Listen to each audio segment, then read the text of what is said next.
A gente vai em frente porque o fator queda da taxa básica de juros, que você acompanhou já na abertura da edição de hoje, impacta no mercado de câmbio. E as análises foram colocadas para você. Ouvimos a Necton e o André Perfeito, economista. Ouvimos o Miguel Daúde, que avaliou o fator taxa de juro mais baixo como um elemento estrutural para garantir a manutenção do dólar em patamares historicamente altos ou até estimular um novo avanço da moeda norte-americana em relação ao real. Esse é um dos efeitos do corte na taxa básica de juros da economia brasileira.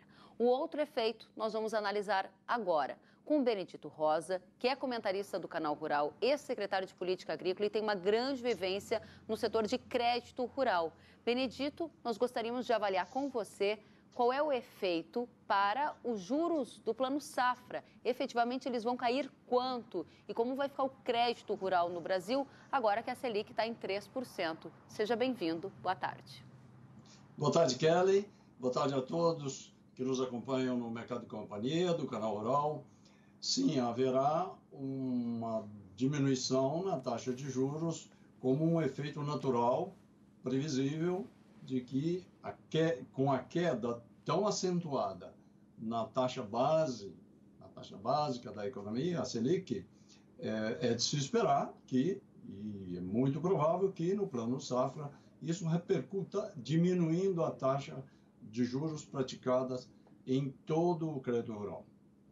Mesmo porque no mercado privado as taxas de juros também estão baixando e há casos, e não são poucos, de crédito livre com taxas de juros menores do que as controladas pelo governo. Então, em princípio, para os agricultores em geral, a expectativa é de que sim, o próximo Plano Safra, que a ministra Tereza Cristina pretendia antecipar, eu acho difícil antecipar, e anunciar a partir de julho, já serão com taxas de juros menores. Porém, esse é o ponto.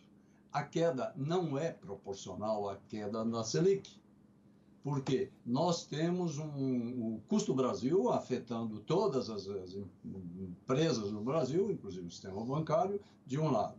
De outro lado, os bancos, a Febraban sempre argumentou que a inadimplência é alta no Brasil e também na área rural, portanto, e com seus custos altos, o spread que ela tem que colocar em cima dos com seus custos eleva a taxa de juros para um patamar que é incompatível com esse nível de 3% da Selic.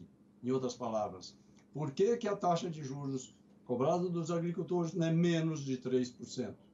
Porque todo esse custo estrutural coloca o operador do sistema, que é o sistema bancário, com um nível de custos, portanto, para repassar aos agricultores, maior do que a Selic.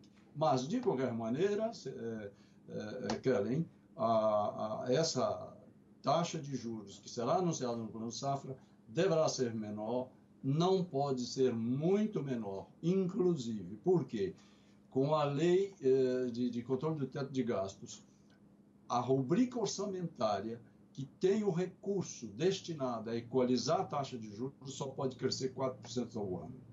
E, nos últimos 10 meses, o volume de crédito rural cresceu 11%, segundo os dados divulgados pelo Banco Central nessa semana. Assim, o governo fica numa encruzilhada. Se ele baixar muito a taxa de juros, ele não terá volume de recursos suficiente para atender a demanda.